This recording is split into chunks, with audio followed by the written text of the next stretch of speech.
In the day's other news, the U.S. House of Representatives overwhelmingly voted down a Republican immigration bill today, despite President Trump's appeal to save it. The measure, in part, called for a path to citizenship for young immigrants and barring separations of children from parents. Democrats uniformly opposed it, so did nearly half of the Republicans. This bill is anything but a compromise. It's anything but fair. And it's certainly not pro-family.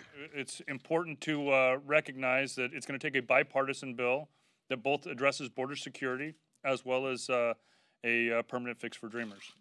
It's unclear if Republicans can agree on a bill focused just on banning family separations. Last night, a federal judge in San Diego ordered the government to reunite immigrant families within 30 days. For children younger than 5, it's 14 days. We'll explore the effects of the court ruling after the news summary. The island nation of Malta allowed a rescue ship to dock today with more than 200 African migrants on board. They'd been stranded in the Mediterranean Sea for 6 days as Italy and Malta initially refused to take them. It's the latest spat in the European Union over migration. An EU summit convenes tomorrow to focus on a long-term policy for handling migrants. In South Sudan, warring parties agreed on a ceasefire after 5 years of fighting that's created millions of refugees. The agreement takes effect in 72 hours. Tens of thousands of people have been killed in the South Sudanese war.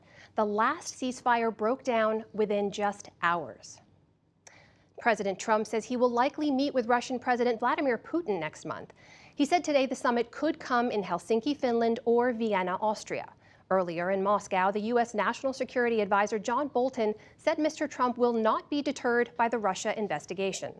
I think the president determined that despite the political noise in the United States, that direct communication between him and President Putin was in the interest of the United States, in the interest of Russia, in the interest of peace and security around the world. A formal announcement on the time and place of that Trump-Putin meeting is expected tomorrow. Back in this country, a man who allegedly drove into protesters at a white nationalist rally in Charlottesville, Virginia, will face federal hate crime charges. 21-year-old James Alex Fields was indicted today. He already faces state charges of murder and other crimes. One person was killed and dozens injured in the attack last year. They'd been demonstrating against the white nationalists. A white policeman in Pennsylvania was charged today with criminal homicide in the killing of Antoine Rose, an unarmed black teenager.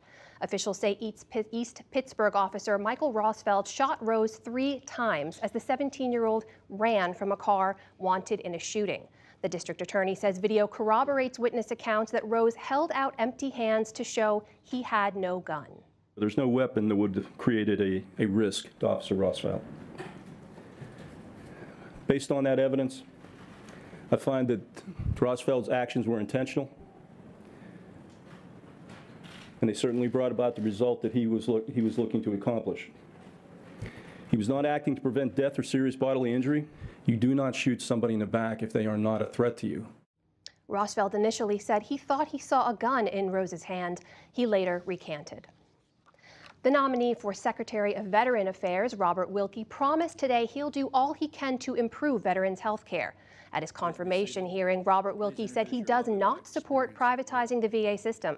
He also said he will stand up to President Trump if that's required. On Wall Street today, trade tensions with China undercut tech stocks and dragged the broader market lower. The Dow Jones Industrial Average lost 165 points to close at 24,117.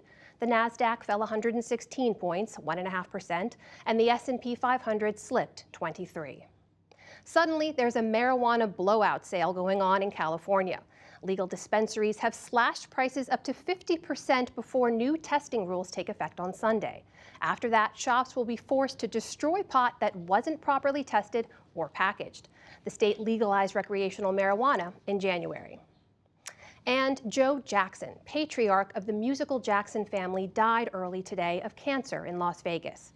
He was known as a fearsome figure who shaped his sons into the Jackson 5 in 1969.